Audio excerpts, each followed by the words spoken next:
Merci de nous rejoindre pour cette édition de la mi-journée. Mesdames, Messieurs, bonjour. Voici les titres. Encore un soutien de taille pour le bloc progressiste. Le mouvement Améouga adhère aux idéaux du président Patrice Talon.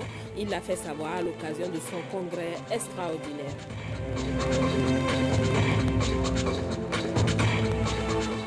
ORTB Mobile, c'est le nom de la nouvelle application mobile dévoilée hier au public par la Direction des Relations publiques de l'Office. Cette nouvelle offre présente plusieurs facilités pour les annonceurs.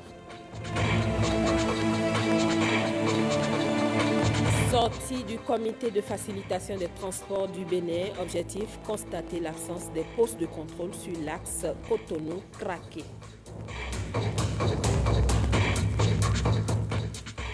Triste nouvelle, accident de la circulation ce matin au carrefour Une-Africa à Cotonou. Un bus de transport commun en provenance du Nigeria a percuté un véhicule occasionnant 2 morts et plusieurs blessés. Gilles Dansou, OSS à Guaimo. Carrefour Une-Africa à Cotonou. Les impacts de l'accident survenu tôt ce samedi matin sont visibles. Le bus de transport commun d'immatriculation nigériane a tout ravagé sur son passage. Tout est parti du choc avec ce véhicule Acura. Les circonstances sont dramatiques. 2 morts, dont le conducteur du bus. Le préfet du littoral s'est très tôt dépêché sur les lieux. C'est dommage. Nous enregistrons des morts, beaucoup de blessés. J'ai instruit les forces de l'ordre pour que le commandement soit vraiment opérationnel. D'ici quelques minutes, nous aurons à dégager le bus. Il y a eu beaucoup de bagages qui sont déjà stockés au niveau du commissariat central. Les rescapés viendront identifier leurs bagages. On va faire les formalités administratives pour les libérer. Il y a eu plus d'une quarantaine de passagers pour un bus qui, à l'origine, ne devait pas comporter autant de passagers. Nous avons des bagages qui ont créé la surcharge. Et vous avez enfin l'excès de vitesse. Toutes choses qui ont concouru à cet incident malheureux. Nous avons au total près de 25 blessés et 2 décès. Et c'est vraiment regrettable. Sur un total de 40 personnes qui sont à bord, il y a beaucoup de dégâts. Ne parlons pas même des lampadaires qui ont été détruits. Vous savez, l'éclairage public a été le leitmotiv du gouvernement du chef de l'État à la fin de l'année 2017. Les sapeurs-pompiers ont répondu dès la première alerte. Le constat est que nous avons un bus d'immatriculé nigériane qui est rentré en collision avec un véhicule Acura. Les 2 conducteurs à bord du véhicule ont succombé suite à l'accident. Il y a un qui est mort sur place, l'autre après évacuation. Bon, il y avait une victime incarcérée, une dame dans le véhicule Acura. Et avec le matériel de désincarcération et l'équipe de sauvetage développement, on a pu retirer la victime et l'évacuer aux urgences du CNHU. Les rescapés de cet accident sont là, encore sous le choc. Encore une fois, prudence sur nos voies. Un nouveau soutien au bloc de la majorité présidentielle, le mouvement Améouga, à l'issue de son congrès extraordinaire, le mouvement politique rejoint la mouvance. Il adhère ainsi aux idéaux du président Patrice Talon. William Tchoki. C'est un moment épique pour le mouvement Améouga et ses militants. Un moment porteur d'espoir pour cette formation politique. Elle met d'ailleurs au centre de ses objectifs le plein épanouissement de l'homme. Ensemble, nous avons fait du chemin et proclamé dans les différents hameaux de notre circonscription électorale l'idéal pour contribuer au bien-être des populations qui n'ont cessé de nous renouveler toute leur confiance et leur sympathie.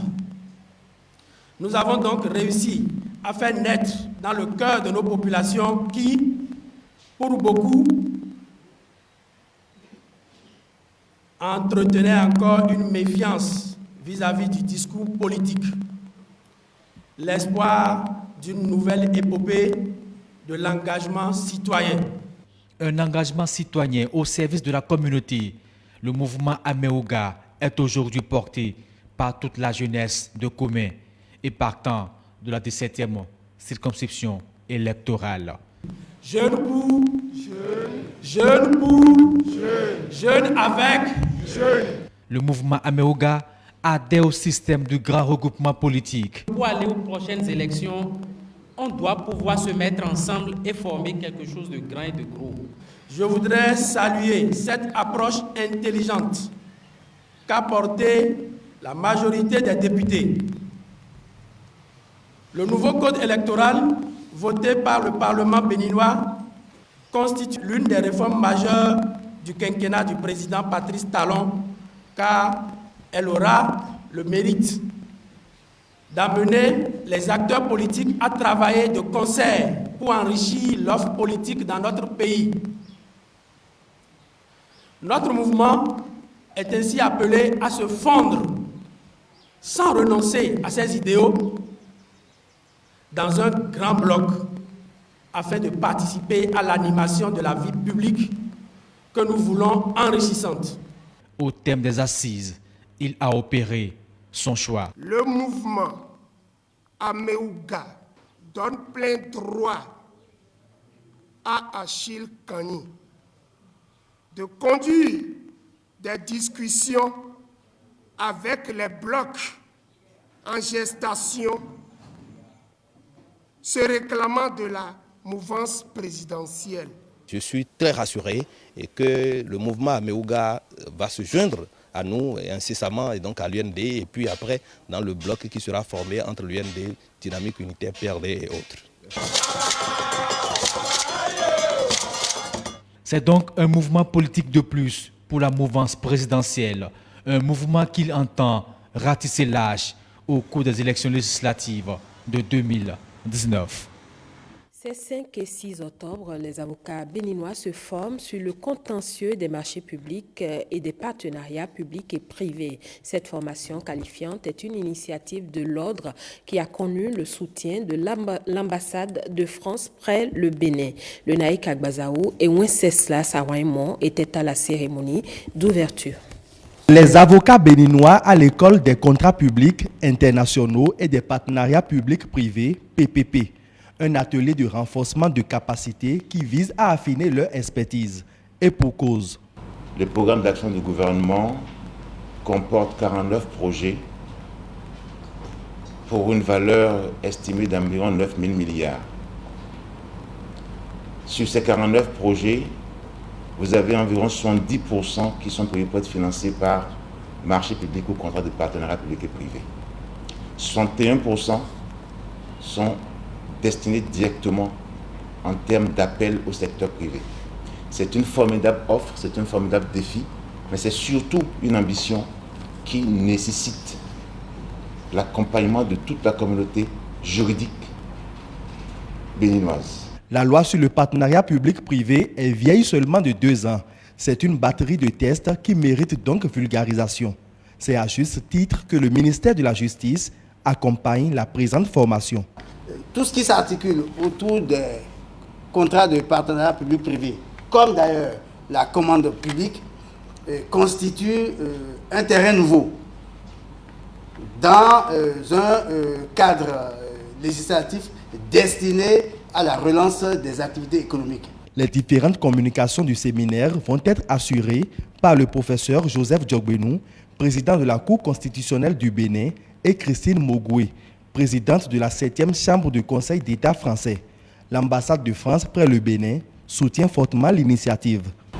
Je me félicite que notre partenariat continue de jouer son rôle de laboratoire d'idées pour mieux expliciter l'articulation entre droit, économie, défense des valeurs démocratiques, humanitaires, des droits de l'homme et également du développement durable. Cet atelier s'inscrit dans une série de formations des spécialistes de la plaidoirie sur le nouveau mode de contractualisation que constituent les PPP. En marge de la cérémonie inaugurale, les différents partenaires de l'Ordre des avocats du Bénin ont été distingués. Le comité national de facilitation des transports du Bénin était de sortie avec à sa tête son président Thomas Agbeva, directeur général de l'Agence nationale des transports terrestres ANAT.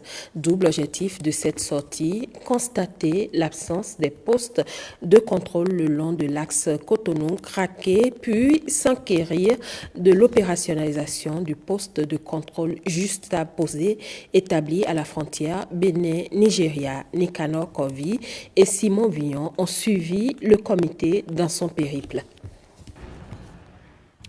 Fausse alerte. Cette unité est seulement commise à la surveillance de la circulation avec autorisation de stationnement au dit carrefour.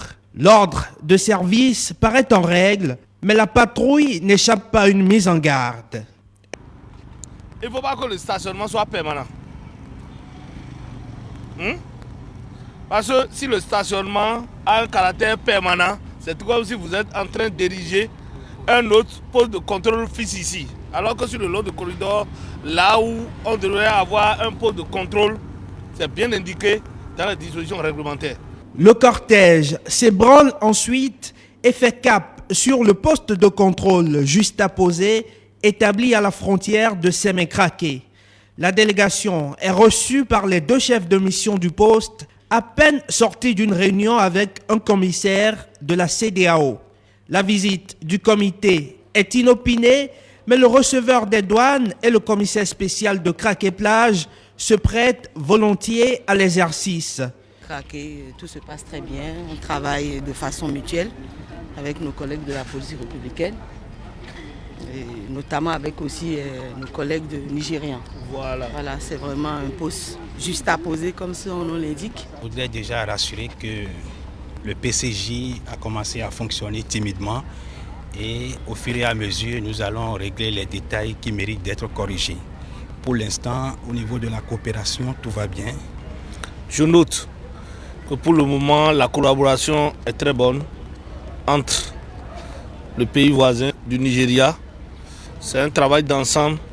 Nous allons nous atteler rapidement parce que si tout va bien et nos autorités s'accordent sur la période ou la date, ça laisse supposer que nous avons moins d'un mois devant nous pour rendre ces PCJ-là opérationnels. Zéro poste de contrôle sur le corridor Cotonou-Sémé-Craqué, combat du comité de facilitation des transports du Bénin qui croit en sa mission. Et avec lui, 7 millions de Béninois qui veulent croire en l'intégration régionale avec comme indicateur la facilitation du transit et du transport routier et l'explosion du commerce frontalier. Le Bénin dispose depuis le 2 juillet dernier de tests de loi qui réglementent le bail à usage domestique au Bénin. Pour faciliter sa mise en œuvre, le ministère du Cadre de vie a procédé à la validation des tests d'application. Les précisions avec William Tchoki. Hier, c'était un secteur de non-droit, surtout dans les grandes villes Cotonou et Abomey-Calavi. Chaque propriétaire y va de sa convenance. On brandit souvent comme argument l'accessibilité, la superficie et le confort de la bâtisse pour fixer le coût du loyer. Mais la loi portant régime juridique du bail à usage d'habitation, promulguée le 2 juillet dernier, a sonné la fin de la récréation. Fini l'aide de caution d'1 an de 9 mois. Et il n'y a plus d'avance sur loyer à payer. La caution de 3 mois, c'est pour les frais non payés d'électricité, d'eau, de téléphone éventuellement, et de petites réparations à faire dans la maison avant que le locataire ne quitte la maison. La loi encadre la profession d'agent immobilier. Elle détermine le montant à payer pour chaque location. Elle protège aussi les deux parties en cas de survenance de conflit. On a cadré les coûts de loyer même. Quand on dit ça ne saurait dépasser 8% du coût vénal annuel, ça ne veut pas dire qu'il faut atteindre les 8%. Nous sommes dans une économie libérale et dans une concurrence. Si vous avez plusieurs loyers qui vous sont proposés et que Pierre va à 8%, Paul reste à 6%, c'est à vous de choisir ce qui vous est plus avantageux.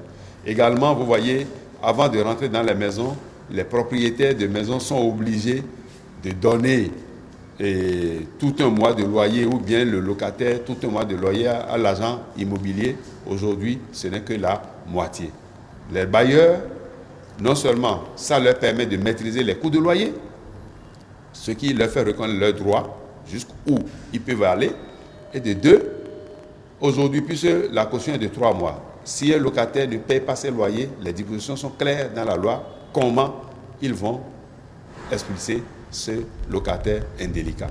Et pour faciliter l'application de la loi, 3 tests sont en étude, une validation qui a mobilisé tous les acteurs impliqués dans sa mise en œuvre. Le présent atelier de validation qui précède la mission de vulgarisation de la loi dans les 12 départements de notre pays permettra d'avoir non seulement des projets de tests réglementaires de qualité à introduire pour adoption en Conseil des ministres, mais d'avoir également des éléments de réponse précis aux différentes préoccupations de la population. De cet exercice sortiront des formulaires types de contrats de bail à usage domestique avec des clauses conformes à la loi. Je vous l'annonçais en titre, la direction des relations publiques de l'ORTB met un nouvel outil à la disposition de ses annonceurs. ORTB Mobile, c'est le nom de l'application qui va révolutionner les jours à venir les habitudes dans les services qu'offre l'Office. Christelle Tongodo et Bénédicte Possou. ORTB Mobile, c'est son nom. Une application qui veut rapprocher l'ORTB de ses annonceurs. Elle offre plusieurs services. Cette application, mesdames et messieurs, vous offre donc la possibilité de suivre en direct la chaîne de télévision nationale, la radiodiffusion nationale, Radio Paracou et Atlantique FM, et de regarder les éditions des journaux télévisés et celles de nos radios, les reportages et autres magazines.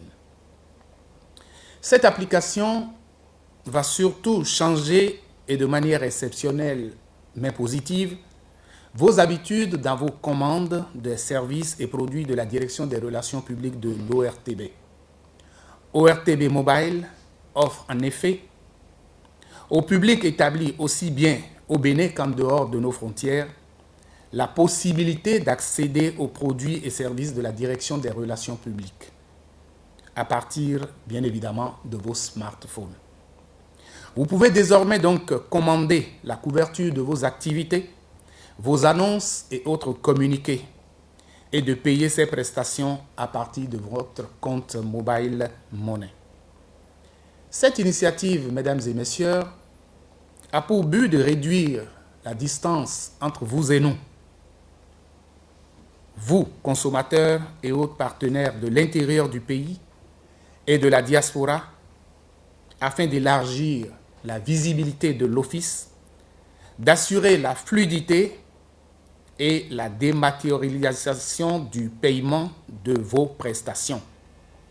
Dans l'intérêt de nos populations, d'autres initiatives suivront avec l'appui du gouvernement qui ne ménage aucun effort pour accompagner l'ORTB. Avec cette application, c'est le slogan de l'Office qui trouve tout son sens.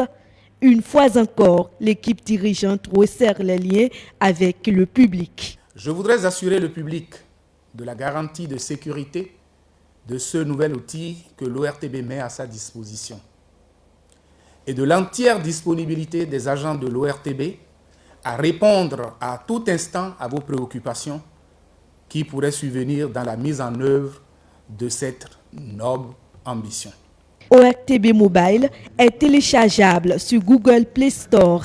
Pour l'avoir, la procédure est simple et fiable. Vous allez dans votre Play Store pour ceux qui ont des Android. L'application est pour le moment en version Android. Donc ceux qui ont des iPhones ne peuvent pas avoir l'application. Donc ceux qui ont des Android, ils vont dans le Play Store, ils tapent dans la barre de recherche ORTB Mobile, ils vont trouver l'application, ils téléchargent l'application, ils l'installent et puis c'est bon. Quand vous allez dans l'application, il y a un bouton Service clientèle. Quand vous cliquez sur Service clientèle, vous tombez sur une autre page où on a mis Commander. Vous allez sur Commander. Commander, vous avez un formulaire qui vous permet d'insérer votre nom, de mettre le numéro de téléphone auquel on peut vous joindre. Ensuite, pour le cas des communiqués, si vous avez déjà le communiqué qui est dans un fichier, vous avez la possibilité d'importer le fichier directement dans l'application plutôt que de saisir dans l'espace où on a mis message. Quand vous avez fini de faire ça, vous soumettez. Quand vous soumettez, sur la page qui suit, vous avez la possibilité de définir le nombre de diffusions. Quand vous définissez tout ça, l'application vous calcule combien est-ce que vous devez payer. Et quand vous avez pris connaissance de ça, vous continuez, vous faites effectuer le paiement. C'est à ce niveau, l'application vous demande quel est le numéro de paiement, c'est-à-dire le numéro sur lequel vous avez votre compte mobile. Parce qu'actuellement, c'est avec MTN qu'on a fait le partenariat. Les autres opérateurs qui offrent ce genre de paiement-là, nous sommes toujours en relation avec eux pour les insérer dans l'application. Quand il fait effectuer le paiement, après, l'application vous demande votre code PIN, vous mettez le code PIN et puis vous avez fini. L'instant d'après, il y a un agent de la direction des relations publiques qui vous appelle pour vous rassurer de ce que nous avons bien accusé réception de votre paiement et que les services que vous avez demandé là sera rendu de façon diligente. ORTB Mobile ou l'application tout en un. Encore une semaine et plus de cliniques privées illégalement installées dans le Mono. Le préfet du département a lancé lundi dernier l'opération dénommée fermeture immédiate des cabinets de soins et cliniques illégaux sur son territoire. L'opération va durer toute la semaine. Comme Lanzissou, préfet du Mono, rappelle le contexte de cette décision au micro de Belmondo, Atipo et Calvador Awanou. Des instructions nous ont été données parce que ce qui se passe dans nos communes est horrible. Des agents non qualifiés ont créé des mouroirs dans les communes prétextant donner des soins à nos populations. Maintenant, le ministre a dit trop, c'est trop. Et il a demandé que les cabinets et les cliniques irrégulièrement installés dans nos communes soient fermés. Donc, les agents de santé, les commandants d'unité, le procureur et les maires, les chefs d'arrondissement sont instruits pour travailler et procéder à la fermeture de ces cabinets. Et voilà qui met un thème à cette édition. Merci à vous tous de l'avoir suivi. Passez un très bon week-end en compagnie de nos programmes.